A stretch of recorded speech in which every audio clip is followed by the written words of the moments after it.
Bienvenue dans ce nouveau numéro de PAF. Nous allons feuilleter l'actualité. On va parler de la SNCF, on va parler d'agriculture, on va parler peut-être de Neymar, mais aussi on va parler de franc-maçonnerie parce que nous avons un invité qui est Philippe Chervel. Bonjour, vous êtes le grand maître de la Grande Loge de France, qui est une des deux grandes obédiences, on peut dire, hein, de la franc-maçonnerie. Si on considère que le plan numérique, oui, tout à fait.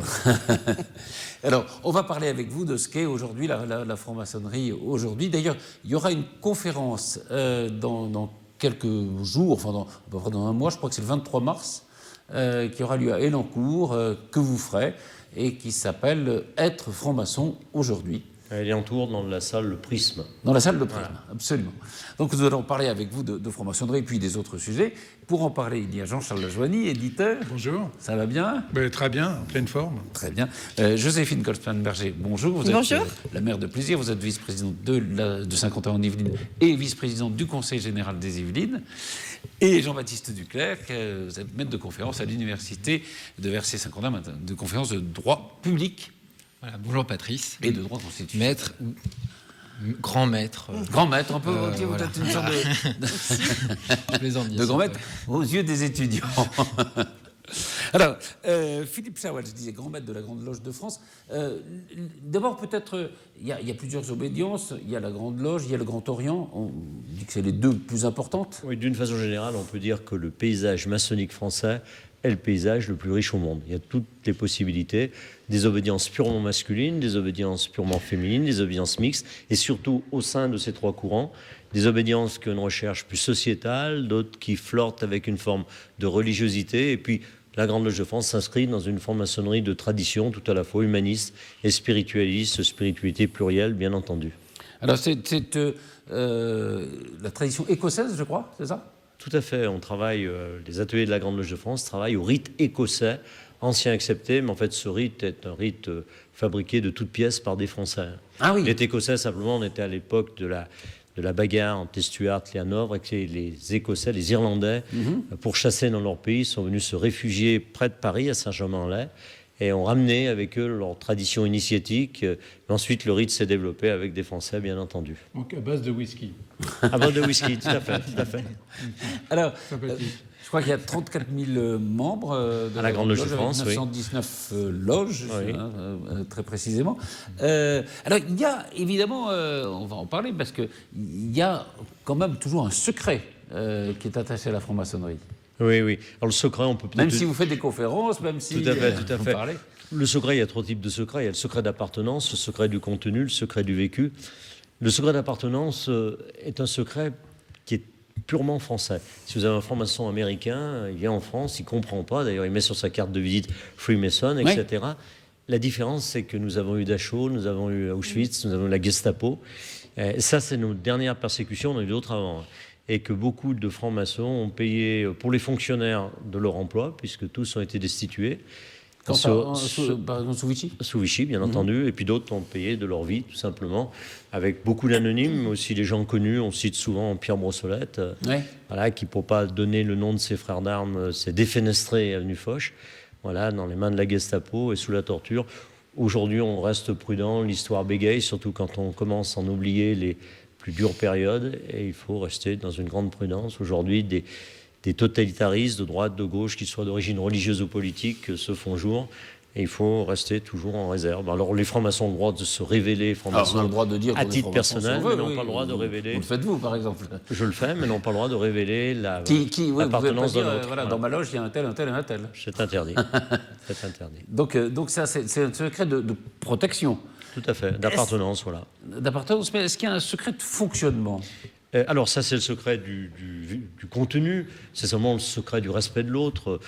Les autres, les gens que l'on va rencontrer qui ne sont pas en formation, certains d'entre eux feront peut-être un jour une démarche, et on doit un petit peu préserver cette surprise, cette découverte, tout simplement. Et on n'a pas à raconter tout ce qui s'y passe, puisqu'il y a un grand plaisir à le découvrir étape par étape. Et puis la dernière partie, peut-être le seul secret qui vaudrait la peine d'être appelé comme tel, c'est le secret du vécu. Le secret du vécu, c'est, je pourrais prendre une image, c'est comme l'amour. L'amour, pour savoir vraiment ce que c'est, il faut le vivre. Ça ne se narre pas, ça ne s'écrit pas, mais ça se vit profondément. Il en est de même pour une démarche initiatique. Mais il y a des formations qui ont publié des livres, par exemple, pour expliquer. Bien entendu, leur mais c'est des engagement. compléments. Mais pour vraiment comprendre ce qu'est la franc-maçonnerie, il faut en faire partie.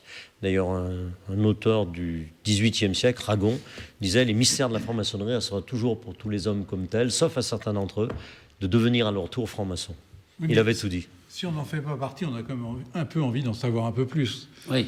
Voilà, donc, On en saura un peu plus par les lectures, bien entendu, mais on ne saura pas l'essentiel quand même. Mais par exemple, alors, est-ce qu'il y a des tenues? Les Il y a des tenues, symboles, il y a Voilà. des, il y a Non, des mais symboles. c'est ça qui il y est a des intéressant, tenues, il y a un petit des- peu. Oui, tenues, c'est le nom qu'on donne à nos réunions. Voilà. Mais les tenues sont des tenues classiques. Elles ne sont D'accord. réservées qu'à des francs-maçons. Hein. D'accord, oui. Il n'y a pas de Quand vous personne parliez de tenue, extérieure. vous voulez dire un costume, vous? Oui, d'uniforme, de costume, d'apparat, non? Il n'y a rien? Non, pour les hommes, on doit venir en costume sombre, chemise blanche et cravate sombre. Après, pour les audiences féminines, effectivement, elles portent une robe qui ressemble à une robe d'avocate, hein, tout simplement. Alors, il y a quand même des symboles. Vous vouliez parler? Pardon. Non. Il y a une symbolique qui est forte. Il y a notamment le compas, l'équerre. Alors, qui la, sont... la symbolique est une méthode. Hein. On ne va pas faire toute Non, non. l'étymologie des mots en parlant de symbolum, etc. Globalement, tout est symbole autour Symbolum, de nous. c'est ce qui nous rassemble, non, je crois. Non, c'est ça. Symbolum, c'est le nom du symbole chez les Grecs, cet objet que l'on C'est ce coupait en qui deux rassemble, parties. je crois. Et quand on le reconstituait, plus tard, plusieurs générations plus tard, on repassait de la dualité à l'unité, mais c'est une longue histoire. La symbolique, c'est la méthode.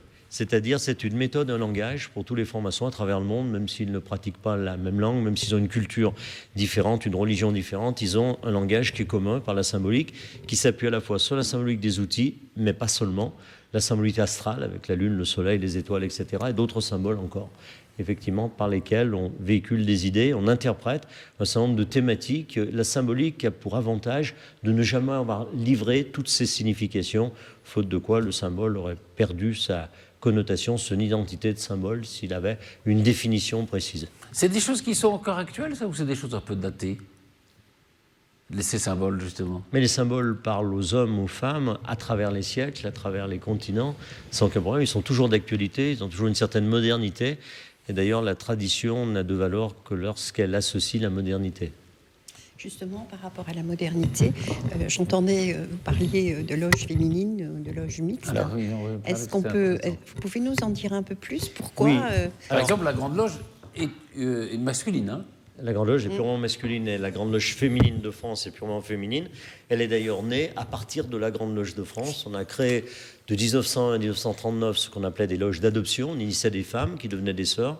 Et à la sortie de la guerre, on les a aidées à pouvoir voler de leurs propres ailes et de fonder une obédience. Elles sont 15 000 aujourd'hui, c'est pas rien, parce que leur histoire est jeune, elles sont nombreuses, elles se développent de plus en plus. Pourquoi une maçonnerie masculine, féminine, Est-ce que c'est un peu mixte, tout machiste, simplement ça? parce que non, notre société est totalement mixte. Hein. Si on rencontre demain un petit garçon, une petite fille, et qu'on lui dit de notre temps, il y avait l'école des filles d'un côté, l'école des garçons de l'autre, il risque de nous répondre de ton temps, c'était le Moyen-Âge.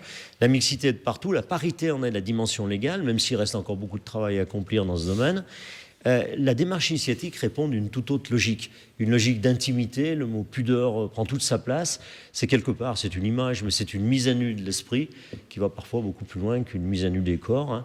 Il faut savoir respecter ceux qui préfèrent faire cette démarche en monogenre. Et sur 185 000 francs-maçons et francs-maçonnes en France, 25 000 ont choisi une obédience mixte, 160 000 une monogenre, alors que tout le monde connaît l'existence de tout au départ. Donc les chiffres ne disent pas tout, hein, mais il y a quand même une certaine raison à cela. Il n'y a pas de raison historique qui était, au fond, que c'était une société dominée par les hommes et que les hommes se réunissaient entre eux. Certes. Il y a quand même ce côté-là. Certes, la formation masculine a une antériorité beaucoup plus importante, mais ce n'est pas que cela. Parce que les choses peuvent bouger très vite. Hein. S'il y avait vraiment une appétence à devenir mixte, on y serait déjà passé. Hein. Il n'y a pas des débats au sein de la franc-maçonnerie de savoir si des loges devraient s'ouvrir, ou des obédiences devraient s'ouvrir aux femmes? Est-ce que c'est un débat qui traverse? Non, mais il y a pas mal de femmes en franc-maçonnerie. Non, mais savoir par exemple, la Grande Loge, est-ce que c'est un débat qui peut traverser la Grande Loge, c'est de savoir est-ce que vous devriez ou non admettre des femmes, ou est-ce que c'est pas un débat? C'est pas une question. À la Grande Loge, c'est pas vraiment un débat. Ah bon. C'est pas vraiment un débat. La richesse de la franc-maçonnerie française, c'est justement de donner tous ses choix. Si demain on travaille tous à l'identique, il n'y a plus de choix. Hein. On la mine par le bas. Et ça n'a pas beaucoup de sens. Non, c'est pas un débat à la Grande Loge de France. Mais alors, parce que ceci dit, donc c'est pas un débat. Donc, ça veut quand même dire que finalement, pour les obédiences, c'est un peu comme pour les toilettes, c'est-à-dire qu'il y a celle pour les hommes, celle pour les femmes, et après, alors non, mais c'est vrai. Et c'est vrai. Et ensuite, alors vous dites, et je comprends, vous présentez la franc-maçonnerie de manière générale en expliquant qu'il y a des loges mixtes, mais dans votre obédience, ce n'est pas mixte, c'est-à-dire c'est réservé uniquement aux hommes. Alors vous faisiez référence à cette idée qu'il y a des racines qui font qu'au départ c'était plutôt réservé aux hommes parce qu'ils étaient des hommes, et on en connaît un petit peu l'idéologie. Mais pourquoi finalement dans votre obédience l'accès des femmes n'y est pas possible, même si je comprends bien que dans le même temps vous vous orientez vers ces loges mixtes, mais pourquoi finalement vous n'en êtes pas une ? Parce que c'est la volonté des 34 000 membres de la Grande Loge de travailler entre hommes, tout simplement. C'est comme ça qu'ils vivent pleinement leur démarche maçonnique. On a par ailleurs de très bonnes relations entre toutes les obédiences, en haut comme en bas. Alors en haut, tous les grands maîtres et grandes maîtresses se voient tous les mois, on déjeune ensemble. On met un certain nombre de points sur la table. Donc évidemment, la Grande Loge féminine de France, les obédiences mixtes, les obédiences masculines. Vous voyez entre obédiences. D'abord, entre dirigeants, c'est la première chose. Et à la base, et notamment en province, les temples sont les mêmes. Donc on se côtoie, on se connaît tous. Sauf que la pratique initiatique, c'est une partie de notre démarche.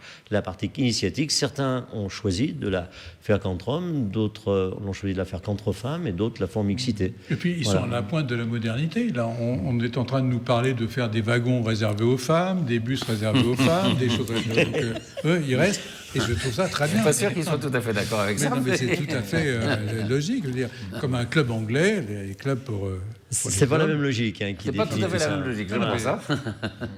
Et ceci dit, est-ce qu'un débat qui pourrait être ouvert en interne sur la mixité de votre obédience est acceptable ? Oui, mais on fait quand même, on a des statistiques là-dessus. Un débat où un petit pourcent va être favorable à la mixité, on le sait par avance. Ah oui, non. C'est très faible. Parce qu'ils ont fait le choix au départ. Ils pouvaient rentrer tout à fait. Ils peuvent même encore le faire. C'est-à-dire, on peut changer d'obédience. Quelqu'un qui voudrait chez nous travailler en mixité, il suffit qu'il passe, par exemple, à la Fédération française du droit humain, et il est en mixité. Donc rien ne l'arrête, rien ne l'empêche. Toutes les possibilités existent. C'est comme s'il y avait plusieurs films dans un ensemble de cinéma, et que l'on choisit d'aller en voir un, et on s'y ennuie un petit peu, on peut en voir un autre. Voilà, donc je veux simplement dire que personne n'est obligé d'aller dans un esprit de liberté assez sympathique. Total, on va où on a envie d'aller. Plaisant, donc celui qui veut... On a déjà des gens qui ont changé d'obédience. D'ailleurs, on sort plus facilement de la franc-maçonnerie qu'on y rentre. Ah ben c'est clair, quand on a des questions sur est-ce que la franc-maçonnerie est une secte, c'est une question de rêve, lorsqu'elle est posée. C'est exactement l'inverse. Je ne sais pas si vous avez un proche qui est rentré dans un mouvement sectaire. Pour entrer, c'est facile, surtout si en plus on fait un petit chèque par-dessus, ça plaît beaucoup. Mais pour en sortir, pour l'aider à en sortir, c'est des fois terrible, c'est des drames familiaux. La maçonnerie, c'est l'inverse. C'est très long pour entrer, des enquêtes, des auditions, des tas de trucs. Voilà, pour en sortir, une feuille blanche, une démission, elle est actée immédiatement. Voilà. Mais donc c'est la liberté. Peut-être qu'on peut raconter. Alors, il y a plusieurs grades. Il y a l'apprenti, il y a le compagnon, il y a le maître, le grand maître ensuite. Oui, c'est pas exactement comme ça, mais c'est une démarche progressive et graduelle. Progressive, en tout cas. On commence les comme obédiences, apprenti, c'est ça ? Voilà, c'est ça. Les obédiences travaillent en 3 degrés, apprenti, compagnon, maître.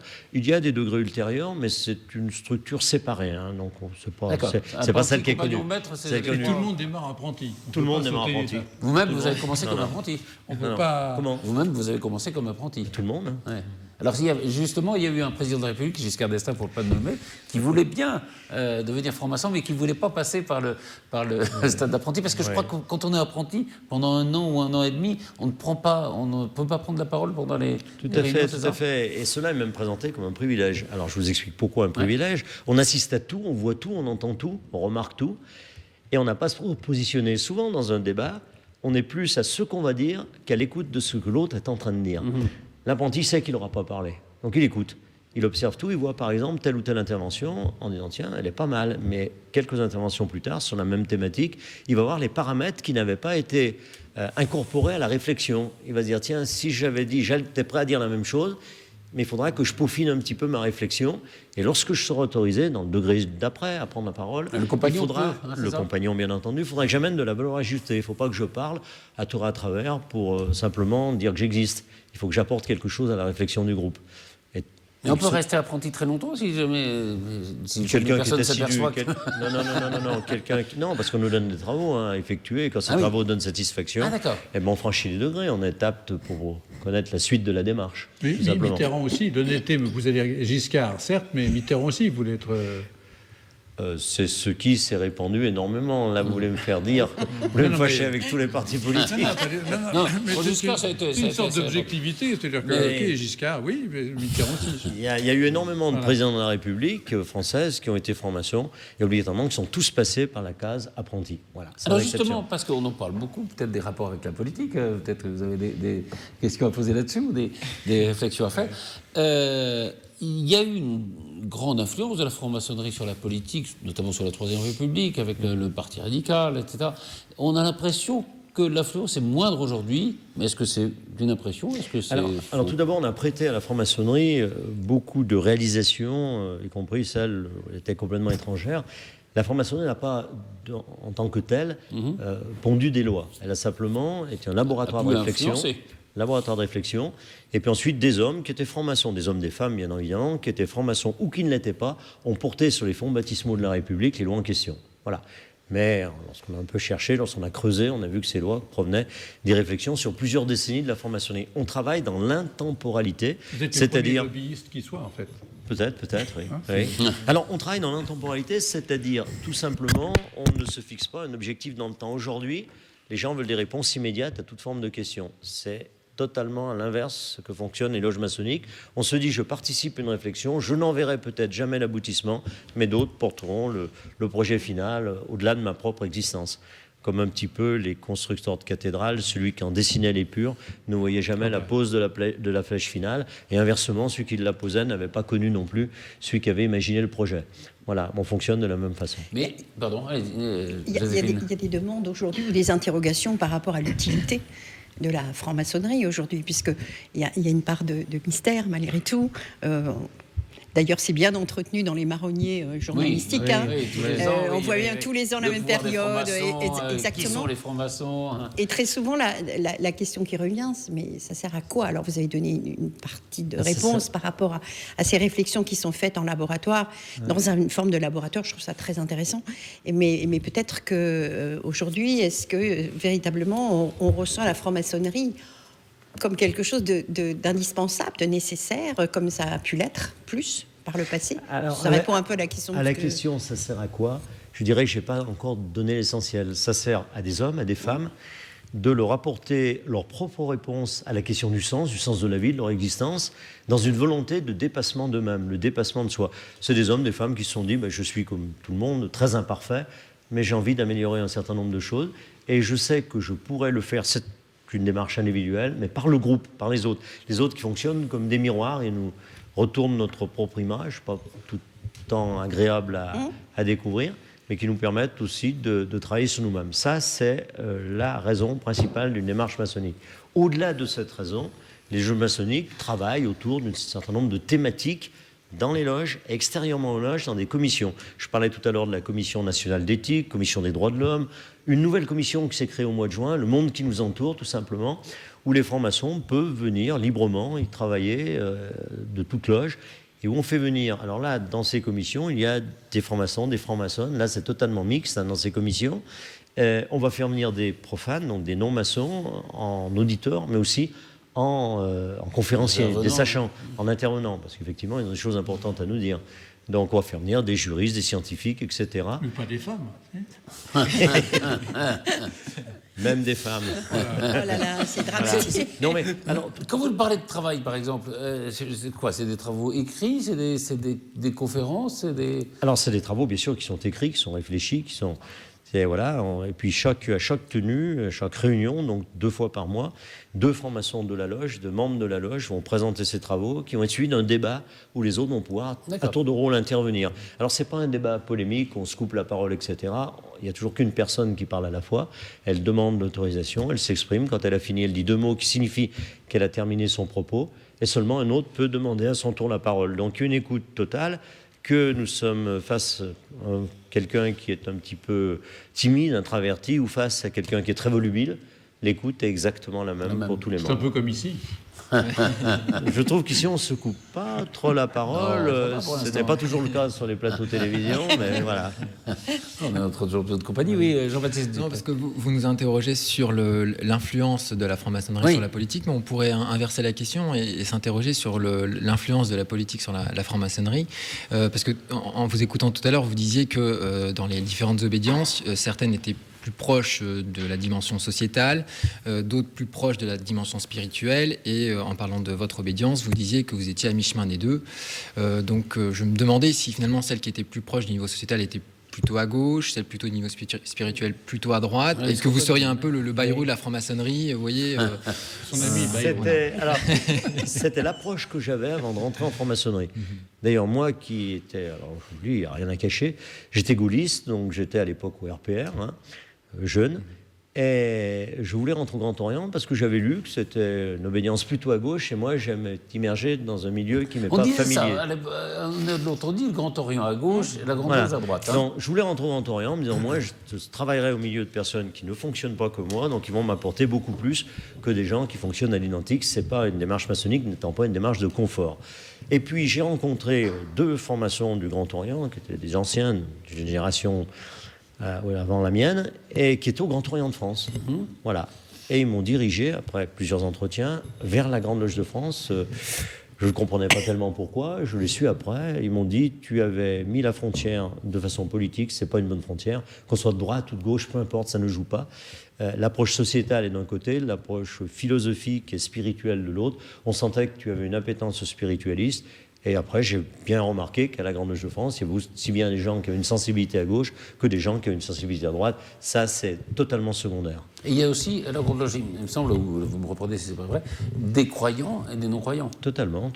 Il y a le Grand Orient étant plus laïque, non plus... Au niveau des croyances, il y en a peut-être un peu moins au Grand Orient, c'est un fait. Mais il y a des gens qui pratiquent une religion. Moi, dans ma loge, il y a des gens qui vont à la messe le dimanche, il n'y a pas de problème. Et puis, il y a des gens qui sont complètement athées. Il y a des deux, on cohabite parfaitement. L'essentiel de nos relations ne se situant pas à ce niveau-là non plus. Et qu'est-ce que ça prend comme temps, alors, d'être franc-maçon ? Alors, en réunion, à proprement parler, je dirais 2 réunions par mois environ. Ça peut aller jusqu'à 3. Mais, comme on le dit, il y a un symbole, c'est une règle à 24 divisions, les 24 heures de la journée, tandis qu'un franc-maçon devrait s'y employer pendant 24 heures. Donc c'est tout au long de son existence dans le quotidien. Oui. Mais concrètement, de réunions, de soirées. À quelle heure on va se voir pendant 2h30, 3h. D'accord, 2 fois par mois. C'est ça. D'accord. Vous avez l'impression que vous avez changé depuis le moment où vous êtes rentré comme apprenti? C'est peut-être à mon épouse qu'il faudrait poser la question. D'accord, voilà. Je le ferai alors. Disons que moi, je me prononcerai plus sur d'autres personnes. J'ai effectivement vu beaucoup de gens évoluer. Alors, il y a quand même un truc, on parlait de religion, mais là, je vais parler de sacré, non pas de religion. J'ai vu un certain nombre de personnes rentrer en franc-maçonnerie à la Grande Loge de France, totalement athées, se disant athées. Et puis, au bout de 10 ans, 15 ans, alors, par là, ils m'ont dit non, le mot n'irait plus. J'ai maintenant une appétence vers le sacré qui est importante. La franc-maçonnerie m'a sensibilisé à la notion de sacré. Tous, sans exception, m'ont dit ça. Donc la franc-maçonnerie amène les gens vers le sacré plutôt que les en éloigne. Voilà. Le sacré, ça veut dire quoi? Ça ne veut pas forcément dire un autre monde. Le sacré, c'est la vie. Il y a un créateur, le sacré, c'est ce que vous voulez mettre derrière. On travaille à la gloire du grand architecte de l'univers. Certains y verront le Dieu de leur foi, de leur religion. D'autres y verront simplement la pluralité des spiritualités. D'autres encore y verront l'homme, la vie, tout simplement. Le sacré, c'est ce qui a de la valeur à vos yeux et ce qui transcende un petit peu tout le matérialisme. Voilà. Vous comprenez que la franc-maçonnerie puisse faire peur? Lorsqu'on n'est pas informé de ce qu'elle est, oui. C'est pour ça que moi, je me multiplie en conférences. J'en ai fait 80 en 2017. Hier au soir, j'étais à Sarlat, demain à Guebwiller en Alsace. Et c'est surtout une volonté de transparence pour répondre aux questions que tout un public peut se poser. On apporte quand on ne connaît pas. C'est l'ignorance qui est à l'origine de tous nos maux. Et ayant été auditionné par l'Assemblée nationale il y a 2 ans et demi, j'avais dit que j'étais pour l'intensification de l'enseignement du fait religieux dans l'école de la République. Ça m'a un peu surpris. Le fait religieux, c'est pas la religion, c'est en quoi les religions ont participé à façonner nos sociétés Et je pense que c'est lorsque les gens, et notamment les jeunes, se connaîtront mieux dans ce qui sont, leur culture, leurs origines, qu'ils s'accepteront beaucoup mieux et qu'ils verront le vivre ensemble prendra sa vraie dimension. Aujourd'hui, c'est ne pas se connaître, avoir peur l'un de l'autre, qui est à l'origine de tous nos problèmes. Mais alors, en fait, comment vous qualifiez ça? C'est un mouvement, On dit que c'est une société initiatique. Voilà, très intello quand même. Même si vous en défendez, parce que vous êtes toujours à dire... Oui, on a des pâtissiers... Toutes les classes sociales sont représentées. On a des pâtissiers, on a des maçons, c'est le cas de le dire, mais sinon, c'est quand même quelque chose de très intellectuel, non? L'intellectuel est un élément important, mais j'ai remarqué aussi que les pâtissiers qui rentraient chez nous, surtout s'ils rentrent jeunes, effectuent un vrai travail sur eux-mêmes. Quand on les voit 20, 30 ans plus tard, ils ont des fois dépassé de très loin tous les universitaires de nos loges. Et qui se sont reposés un petit peu sur les acquis, sur les diplômes, etc. Ils n'ont pas essayé de se remettre en question dans des domaines qui n'étaient pas leur domaine de prédilection. Ça, on le note souvent, et c'est même eux qui le notent. J'ai beaucoup d'universitaires qui me disent « mais c'est terrible, ce type a évolué en 25 ans sur tous les sujets, il est beaucoup plus qualifié que moi. » Et je dis « oui, mais toi, tu n'as pas travaillé. Hein. La différence, elle est là. Hein. » Bon, je note quand même que quand on parle d'intellectuel, on parle d'universitaire. Donc je le c'est vrai, vous êtes sauvé. Mais je me permets de revenir sur ce qui avait été dit tout à l'heure, puisque par rapport à la question de la peur de la franc-maçonnerie, et c'est vrai que quand on avait commencé l'émission, vous disiez justement, et je le comprends parfaitement, qu'on ne peut pas bien comprendre et connaître la franc-maçonnerie uniquement à partir de ce qu'on peut en lire, et qu'il faut vivre l'expérience pour bien la connaître. Et par rapport à cette peur, vous expliquez qu'en fait, on l'a finalement parce qu'on ne la connaît pas et parce qu'on ne s'intéresse pas à elle et qu'on n'assiste pas à vos conférences ou à vos publications. Mais finalement, cette peur, elle est aussi liée au fait qu'on n'y est pas et que finalement, comme vous le disiez tout à l'heure, on ne peut pas la comprendre si on n'y est pas, finalement, d'une certaine manière. Donc comment, en fait, régler ce conflit et cette contradiction Tout d'abord, la peur, elle peut tomber par l'exemple donné. Quelqu'un qui se comporte bien dans sa vie de tous les jours et dont on sait qu'il est franc-maçon, la peur, elle va un peu tomber. Hein. Moi, j'ai rencontré des gens qui me disent « moi, j'ai rien contre la franc-maçonnerie ». D'ailleurs, le maire de notre ville est un franc-maçon notoire, tout le monde le sait. C'est quelqu'un qui est exceptionnel, qui a une écoute des populations, etc. Si c'est ça la franc-maçonnerie, il n'y a vraiment aucune crainte à avoir. Donc ça, je l'ai vu, et la personne en question qui me disait ça n'était pas allée creuser par des livres ou des conférences le sujet. Voilà. Donc l'exemplarité, je pense que c'est un élément clé de la franc-maçonnerie, et c'est en cela que... C'est toujours pareil, hein. On parle toujours que des trains qui n'arrivent pas. Mais il y a eu des affaires, oui, justement. Voilà. Alors, il y a eu des affaires, j'allais venir. Voilà. C'est toujours les deux, trois canards boiteux qui vont faire mal parler d'une société, même si la quasi-totalité des autres se comportent relativement bien. Voilà. Mais est-ce que, parce que la question est simple, si jamais, parce que c'est arrivé, on a lu des affaires comme ça, si jamais vous avez un frère, hein, on dit comme ça, qui est qui pourrait être poursuivi, est-ce que vous avez plutôt tendance à le protéger ou à laisser faire les choses, la justice, comme elle doit passer? Alors on a une justice maçonnique, on va dire disciplinaire, ce sera plus simple. Ah oui, de ça, voilà, et qui là, effectivement... Je parle de la solidarité, de l'entraide, peut-être. La justice maçonnique radie des frères qui sont mal comportés. Hein. On ne juge pas selon les mêmes critères que la justice de la République. La justice de la République, c'est la justice de la faute. La justice maçonnique, c'est la justice de l'éthique. Alors vous allez me dire, c'est quoi la différence? La différence, c'est que, par exemple, un plombier zingueur, puisque monsieur a pris l'exemple du manuel, un plombier zingueur qui fait très bien son métier, mais qui gère mal ses papiers, et qui n'envoie pas à l'URSSAF, aux différentes administrations, les documents en temps en ordre, peut être poursuivi par la justice de la République et être condamné.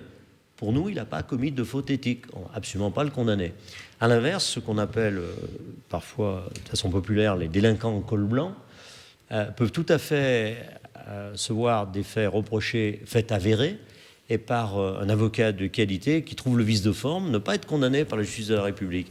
Nous, si les faits sont avérés, il sera radié immédiatement. Voilà. Donc là, on est beaucoup plus sévère dans le deuxième exemple. Voilà, donc non, on ne protège pas quelqu'un. Parce que je me souviens, par exemple, vous vous souvenez du procureur Montgolfier qui était dans la fameuse affaire au MVA, mais qui était devenu procureur général, je crois, à Nice, avait fait des déclarations en disant mais la justice, on ne peut pas rendre la justice à Nice parce que elle est tenue par les francs-maçons. Et il avait raison. Non, mais ce n'est pas par les francs-maçons. C'est tenu par des francs-maçons d'une obédience particulière qui n'est pas la nôtre. On était ulcérés, qu'il y ait une confusion qui puisse être effectuée. J'ai rencontré plusieurs fois d'ailleurs monsieur de Montgolfier, oui, qui m'avouait avoir ses 2 meilleurs amis francs-maçons à la Grande Loge de France. Je l'ai découvert parce qu'il me l'a dit. Il m'a dit, moi j'ai rien contre la franc-maçonnerie, j'ai contre les comportements qui sont illicites. Et ce qui s'était passé à Nice, c'était totalement inacceptable. On avait par exemple un juge qui se procurait des renseignements de choses privées pour les recrutements de l'horloge. C'est totalement interdit, ce genre de choses. Donc ce que Montgolfier a fait dans les Alpes-Maritimes, il a eu raison de le faire. On soutient totalement cette action. Là, c'est des comportements, du coup, individuels. Totalement individuels. D'accord. Mais alors, est-ce que les francs-maçons, vous reconnaissez tous, par exemple, sans aucun souci? Par exemple, est-ce que notre ami, pendant son conseil municipal à Plaisir, je ne sais pas combien il y a de membres au conseil municipal, 35, non? Bon voilà, est-ce que toujours 39, est-ce que tout d'un coup elle peut dire, après une discussion, elle peut dire sur les 39, il y en a 4 qui sont francs-maçons, ou elle peut se... Non, parce que c'est secret. Non, mais si, quand un franc-maçon veut se faire reconnaître par un autre, il en a tous les moyens, et sans que personne s'en rende compte. Bien évidemment. Voilà. Il suffit dans une conversation, même une phrase, une discussion, de glisser un mot. Mais il y a des mots qu'on emploie d'une façon ordonnée. Le franc-maçon, tout de suite, aura... il y a des codes. Oui, immédiatement. Voilà, immédiatement. C'est-à-dire, à condition de parler la langue, je me retrouve demain au Japon, je suis dans un conseil d'administration, et je veux savoir s'il y a des francs-maçons, je vais glisser un mot, et dès que la réunion est terminée, ils vont me voir, ils savent que j'en fais partie, bien entendu. Ça a toujours été. Ça, donc là, par exemple, on ne se connaît pas, mais par exemple, vous sauriez très vite qui parmi nous 4 est franc-maçon ne l'est pas. À condition que le mot franc-maçon ait envie de s'identifier. Oui. Parce que s'il ne veut pas, il va le garder pour lui. Oui. Mais s'il le veut... On aurait du mal à comprendre que face à vous, il essaie de se cacher quand même. Si monsieur était franc-maçon et veut s'identifier, il a glissé un mot dans la conversation, je le sais déjà, bien évidemment. Ok. Voilà. Bon. Parce que vous ne connaissez pas, évidemment, tous les gens qui sont... même les membres de la Grande Loge, j'aurais du mal à connaître les 34 000 membres. Mais quel peut être l'intérêt, justement, pour des francs-maçons de s'identifier dans ce que vous appelez le monde profane, c'est-à-dire en dehors de la loge? Parce que ça, c'est ça qui m'interpelle. Et notamment, ce qui m'interpelle aussi, c'est le fait que vous avez donné comme exemple un conseil d'administration dans une société. Et la question de savoir si vous voulez savoir s'il y a des francs-maçons au conseil d'administration. D'établir une proximité entre eux, et dans la proximité, peut-être l'un faisant valoir à l'autre, en aparté bien évidemment, l'intérêt d'un projet, l'autre l'ayant pas forcément vu. Ils vont beaucoup plus s'ouvrir, ils ont une confiance beaucoup plus forte entre eux. Donc il va dire, attention, là, le projet semble compliqué, mais il est quand même d'intérêt public, et je vais te donner des éléments que tu n'as pas encore, qui ne nous ont pas été dévoilés. Voilà, c'est par exemple cette chose-là. Ça sera toujours pour l'intérêt général qui vont se dévoiler, pas pour l'intérêt particulier. Ça n'a pas de sens. Donc dans un conseil d'administration d'une société, puisque le logique est d'intérêt privé, c'est pas le cas dans lequel un franc-maçon chercherait à s'identifier par rapport à ses homologues. L'intérêt privé, l'intérêt de la société, ça devient bien l'intérêt collectif de tous les gens qui appartiennent à la société. Pareil, le conseil municipal, encore plus le conseil municipal. Oui, mais parce qu'une société a un but lucratif. Dans un conseil municipal, il peut y avoir des tendances différentes au niveau des partis. Avec un franc-maçon qui sont dans une partie de gauche, un franc-maçon qui soit dans un parti de droite, par exemple. Quand ils vont s'identifier, ils vont travailler différemment. Je vous donne un exemple qui va être fort. J'étais à Annecy, et personne ne retrouvera les personnes, ça remonte à très vieux. J'avais dans ma loge deux frères. L'un était le responsable du RPR à l'époque, et l'autre était le responsable ça doit être les Républicains indépendants, c'est ça. Ils s'entendaient bien, ils étaient tous les deux membres de la franc-maçonnerie, ils étaient à droite. Et puis un jour, je leur dis, vous m'amenez pas souvent du monde, pourtant vous les politiques, vous côtoyez, et ils me disent, on n'a pas des gens bien terribles autour de nous, ils n'ont pas les valeurs qu'on a, ils voient que leur intérêt personnel est d'être reconduit à l'élection suivante. On n'a qu'un type qui est exceptionnel, c'est le leader du Parti socialiste, donc l'opposition. Ça, c'est un type d'éthique remarquable. Je leur dis, il faut me l'amener celui-là. Ils l'ont amené, ils l'ont parrainé. C'était effectivement un type exceptionnel. Voilà. Et ils étaient allés chercher le type du parti totalement opposé, c'était la valeur de l'homme qui les intéressait. Voilà. Donc, mais de travailler ensemble en se faisant reconnaître, c'est se dire l'intérêt supérieur va au-delà des consignes que vont nous donner nos partis. On doit avant tout faire grandir notre société. On travaille pour un pays, on travaille pour des valeurs. Donc ils vont aller des fois au-delà et contourner les consignes que les partis donnent. Il y a par exemple à l'Assemblée nationale ce qu'on appelle une fraternelle. Bien que je ne sois pas très partisan des fraternelles, c'est des rassemblements d'hommes, de femmes autour d'un intérêt commun. Mais il y a beaucoup de fraternelles professionnelles. Je suis limité dans mon approche, dans mon acceptation, mais la fraternelle parlementaire, il y a des francs-maçons, francs-maçonnes du Sénat et de l'Assemblée nationale. Ils sont de tous les partis. Souvent, sur un projet d'intérêt, mais là je dévoile peut-être quelque chose, ils se sont dit, au-delà des consignes que donne le parti, quel est l'intérêt de la nation par rapport à ce projet? Et c'est ça qui va les guider dans leur vote derrière. Il y a on sait combien dans la confrérie? Combien il y a de fraternelles parlementaires? Oui, la fraternelle parlementaire. C'est à peu près un petit tiers des élus. Ah, quand même. Oui, quand même. À l'Assemblée entière. Ouais. Et au Sénat, pareil? Pareil. Ouais. Et ça a changé avec le renouvellement de l'Assemblée? Ça ne change pas. Ça ne change pas. Mais est-ce que ces fraternelles dont vous faites Un mention tiers, c'est beaucoup quand même. Ouais. Hein? ne viennent pas finalement révéler que ces hommes et ces femmes politiques ne sont pas dans leurs partis respectifs en pleine cohérence avec leurs idées, puisqu'ils sont, dans le cadre de ces fraternelles, susceptibles de dépasser l'intérêt du parti pour prendre la considération d'un intérêt différent et donc arriver à une forme de contradiction. J'ai entendu des phrases, par exemple, de certains francs-maçons parlementaires me disent telle personne, telle femme, tel élu, c'est une sœur. On peut aller parler avec elle entre nous, elle nous dira tout ce qu'il en est vraiment, parce que nous, on ne se cache rien entre nous. Voilà. Donc après, on sera mieux éclairé sur le projet. C'est plus fort donc que l'adhésion partisane. Un franc-maçon est juré de donner sa vie pour un franc-maçon en danger, même s'il ne le connaît pas. C'est l'engagement du premier jour. Donner jusqu'à la dernière goutte de notre sang. Voilà. Ça peut paraître symbolique, hein, on va dire. C'est pour ça qu'on soupçonne parfois qu'il y ait des interventions. Donner la dernière goutte de son sang pour défendre les valeurs de l'éthique de la République, pas pour défendre n'importe quoi. On ne va pas donner la dernière goutte de notre sang pour défendre un comportement qui est ignoble, certainement pas. Est-ce qu'il y a des partis politiques plus maçons compatibles que d'autres? Oui. Oui. Les partis extrémistes, il y a pas beaucoup de très peu. Par exemple, est-ce que La Marche c'est plus maçon compatible que Feu le PS ou Non. Par exemple, le PS, En Marche, les Républicains, il y a des francs-maçons de façon égale dans tous ces partis. Front National, il n'y en a aucun? Comment? Front National, aucun? À ma connaissance, Votre connaissance?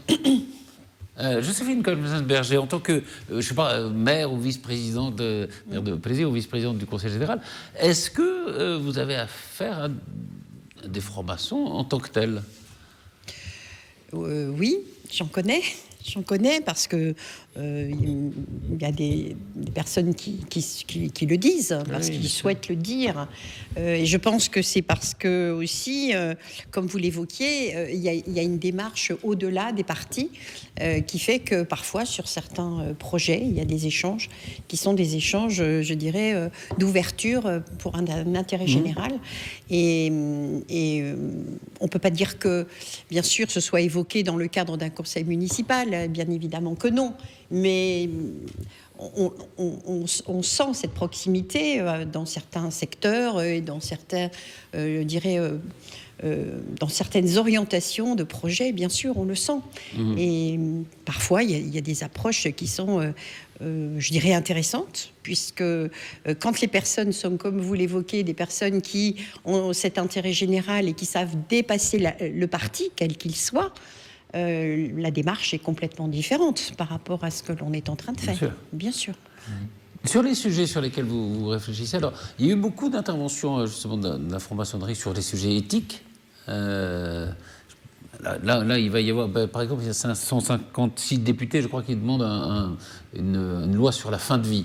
Je me souviens du sénateur Caillavet, qui était, je crois, membre du Grand Orient, enfin, qui a beaucoup travaillé sur ces sujets. Mais je crois que c'est un sujet sur lequel beaucoup de francs-maçons ont travaillé. C'est souvent ça, des sujets éthiques, sujets... Oui, et puis alors, ces commissions, c'est des commissions nationales. Lorsqu'elles se réunissent régulièrement, les francs-maçons et francs-maçonnes de toutes les obédiences sont présents.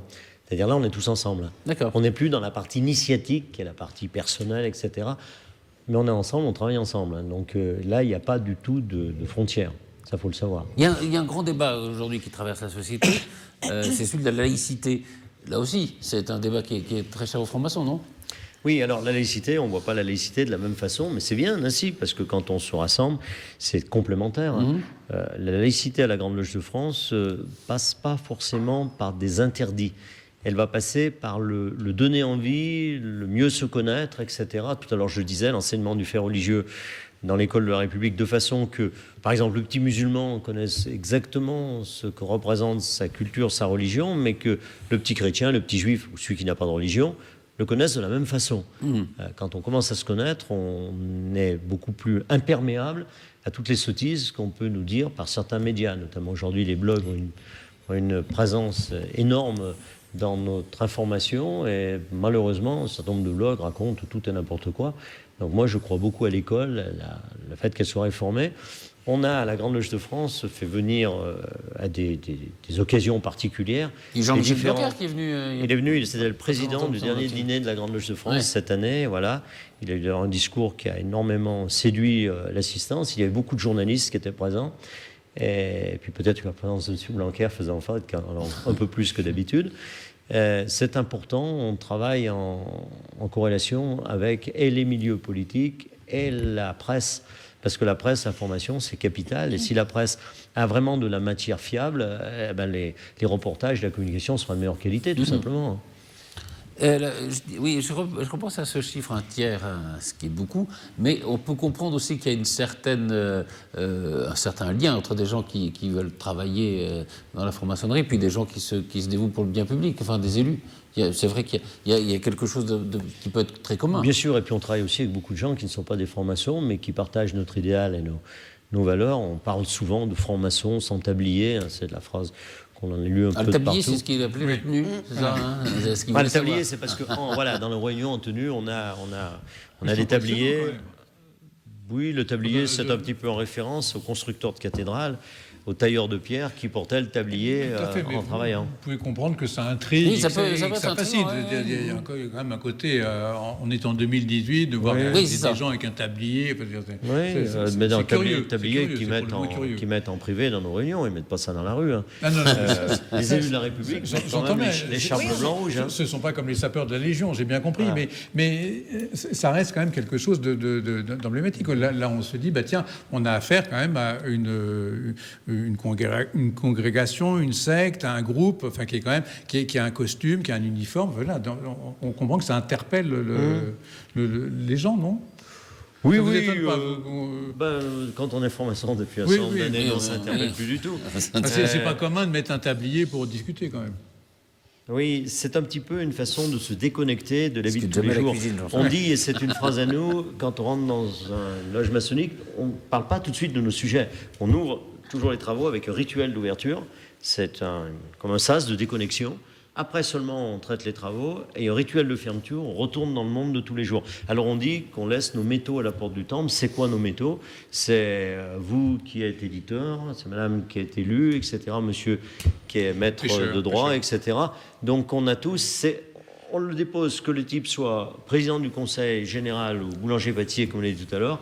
Il est un homme avant tout, il est plutôt ça. On se retrouve tous au même niveau. Exactement. Ouais. Donc le tablier, c'est aussi une forme d'uniformité. On porte le même tablier, que l'on soit président de la République ou plombier zingueur. On est légal les uns les autres, et c'est important. Voilà. Non, moi je trouve que ça a plutôt une vertu qui nous forme à accepter l'autre dans sa différence qu'autre chose. Il y a un grand écart entre ce que vous évoquiez tout à l'heure et qui interpelle toujours les personnes qui sont assez éloignées. C'est ce que vous évoquiez tout à l'heure par rapport à Vichy, par rapport à tout ce qui s'est passé pendant la guerre concernant la franc-maçonnerie, qui peut faire apparaître la franc-maçonnerie comme étant, je dirais, des gens un peu persécutés, qui l'ont été en tout cas, et qui aujourd'hui sont toujours dans cette réserve pour justement ne plus être confrontés à ça. Et puis de l'autre côté, je dirais, sur le grand écart, si je peux me permettre, c'est l'intérêt général, c'est ce que vous évoquiez par rapport justement à la laïcité, par rapport au fait que les gens doivent apprendre à se connaître, c'est-à-dire cette grande humanité par rapport à ça. Donc c'est ça qui est à la fois étonnant, inquiétant et en même temps rassurant, je dirais, parce que ça se rapproche, et Patrice le disait tout à l'heure, mais les élus, certains élus font des choses très similaires. C'est-à-dire quand vous évoquiez tout à l'heure le fait de faire se rencontrer les gens pour qu'ils apprennent à se connaître, un élu...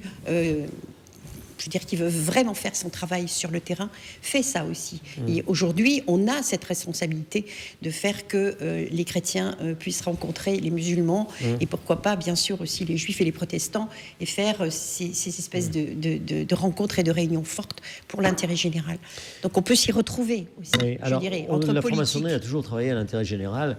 Au XVIIIe siècle, elle a inspiré la Révolution française, la Déclaration des droits de l'homme, du citoyen, les devoirs du droit de l'homme. À la fin du 19e, c'est l'école gratuite, obligatoire, et puis etc. Il y a tout au long, loi sur l'avortement, le planning familial, etc. Puis on ne va pas toutes les énumérer. Ce qui a gêné les partis totalitaires, c'est la libre pensée des francs-maçons. Tu penses différemment de moi, c'est donc une richesse. Tu vas pouvoir m'apporter. Je vais pouvoir prendre un peu de toi et le mettre en moi-même. C'est comme ça que fonctionnent les francs-maçons. C'est une tolérance intéressée. C'est pas une tolérance passive qui dirait je te laisse parler parce que ça fait bien, parce que c'est de la politesse. Non, c'est autre chose. C'est je te laisse parler parce que tu es censé m'apporter quelque chose, m'enrichir, me faire grandir.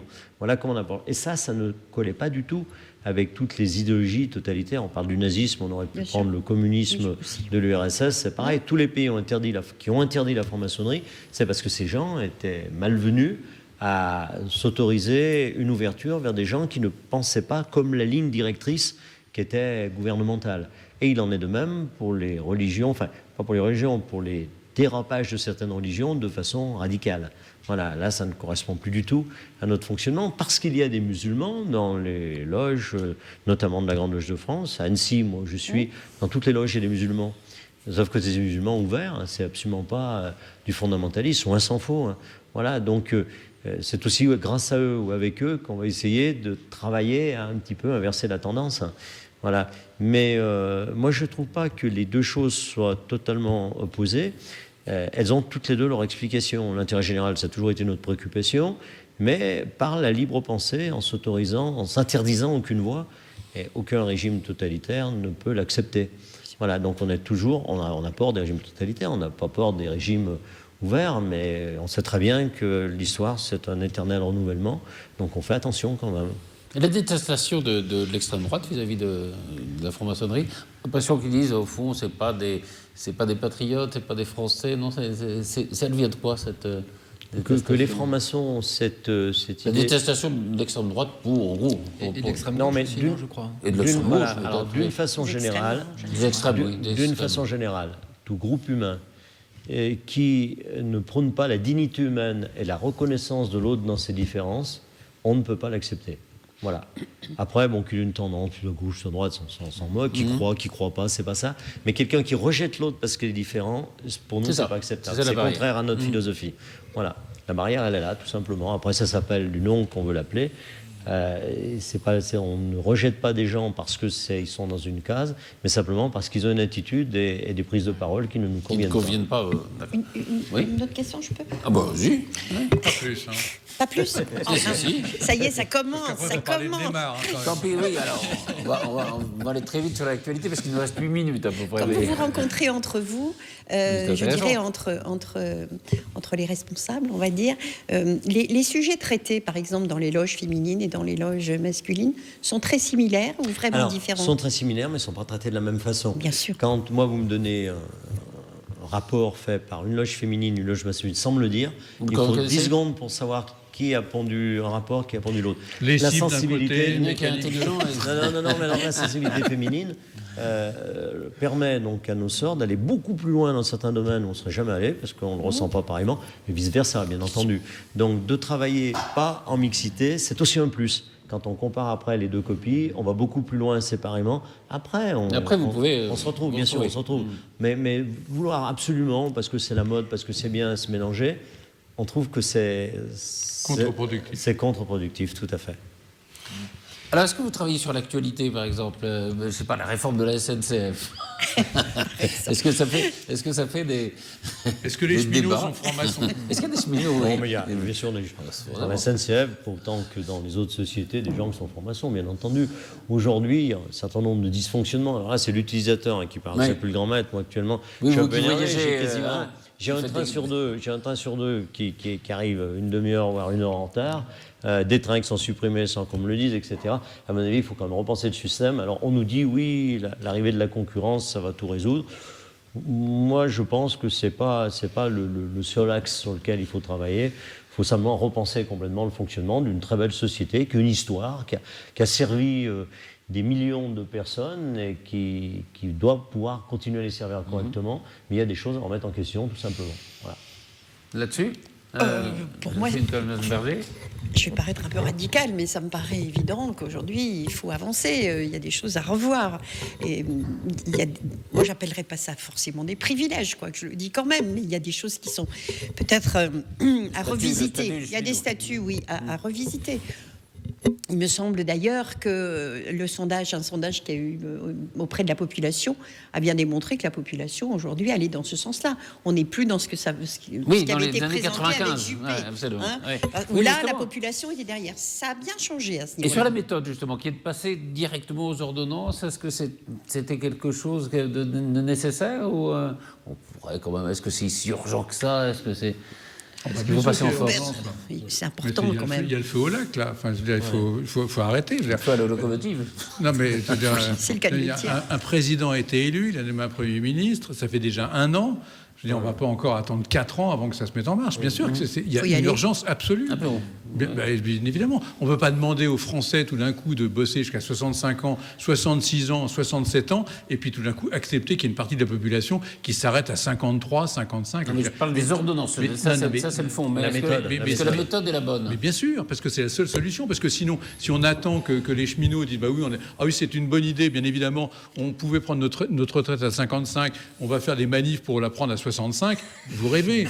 Bon, donc c'est pas possible. Donc la seule solution, c'est ça. On va pas attendre que les. On va pas attendre que les syndicats. C'est ce qui s'est passé. Oui, mais ils avaient la population. On va pas attendre que les syndicats soient touchés par la grâce. Hein. On sait que ça va pas arriver. Donc voilà, c'est mort. Le seul truc, c'est effectivement ils ont le pouvoir et puis on y va. Quand même, il y a des concertations. Hein. Mais non, mais ils se sont engagés. Les ordonnances n'empêchent pas la concertation et la négociation. Martinez l'a dit. Il allait y avoir des rencontres. On peut lui faire confiance pour se concerter. Là. On sent quand même un point très faible, une faiblesse des syndicats quand même. Hein, Disons, puisque vous parlez des syndicats, moi j'aimerais mieux que nos syndicats fonctionnent à la façon allemande comme ils fonctionnent aujourd'hui. Et je ne pense pas que les gros mouvements de grève, comme sont annoncés le 20 et quelques, etc., soient une bonne solution. Ça va finir d'énerver complètement les usagers. Voilà, ça ne va pas du tout les sensibiliser aux problèmes des cheminots, pas du tout. Ça finit d'énerver les gens.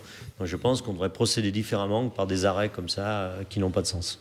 On a quand même senti que même les syndicats, depuis quelque temps, depuis que Macron est arrivé, il y a quand même un ralentissement et une énergie qui est différente. On a vu sur la loi travail.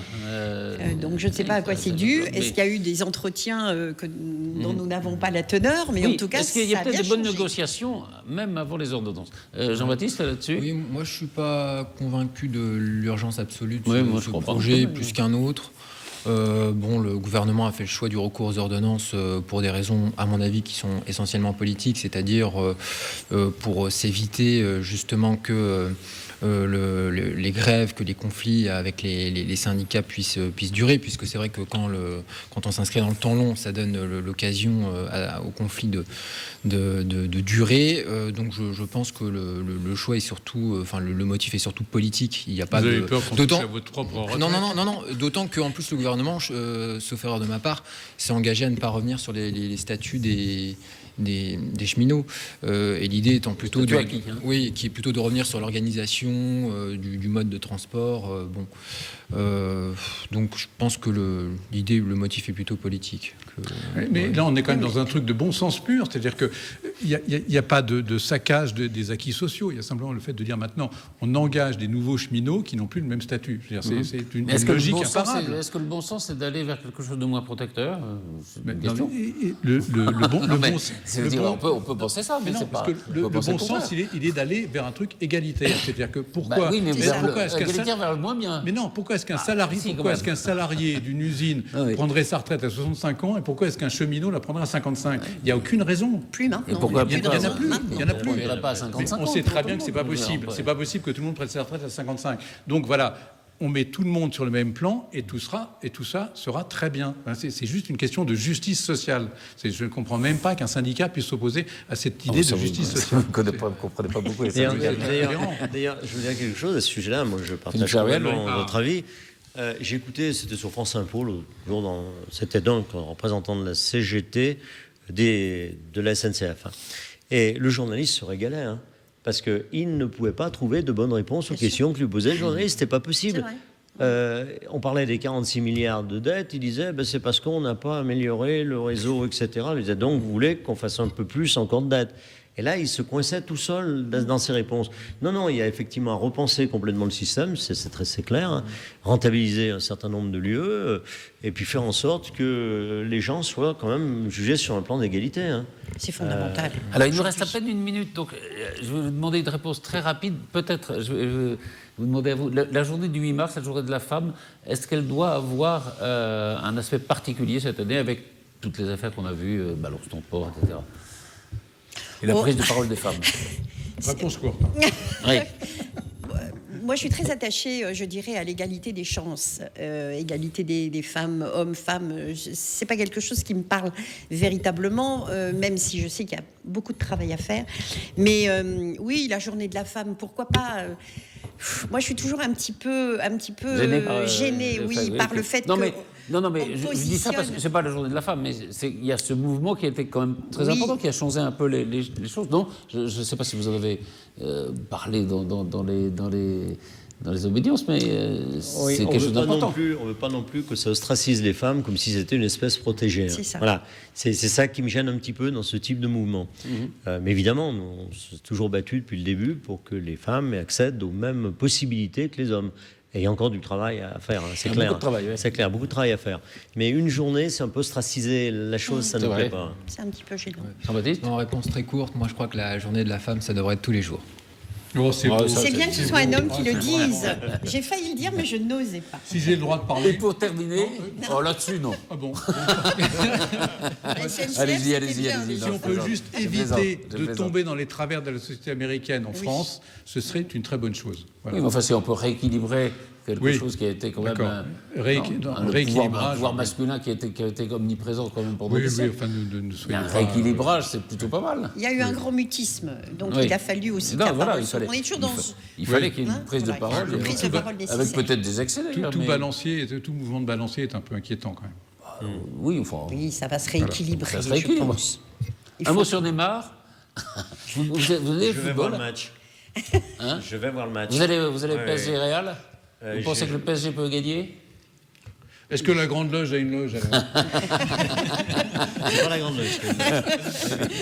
Je suis un petit peu comme tout amateur de football, un peu déçu si Neymar n'est pas sur le terrain, mais il faut avant tout qu'il se remette d'aplomb. C'est l'essentiel. Il va se faire opérer là. Oui, il y en a pour 2 mois et demi. Et au Brésil. C'est la chance de Di Maria, c'est merveilleux. Donc il faut le voir comme ça. Oui, c'est ça. Une petite chance quand même pour le PSG ? Ah, mais il y a toujours une chance. Allez, 3-0. Bon. Tout d'accord, Jean-Baptiste ? Je souscris à tout ce qu'il vient de dire.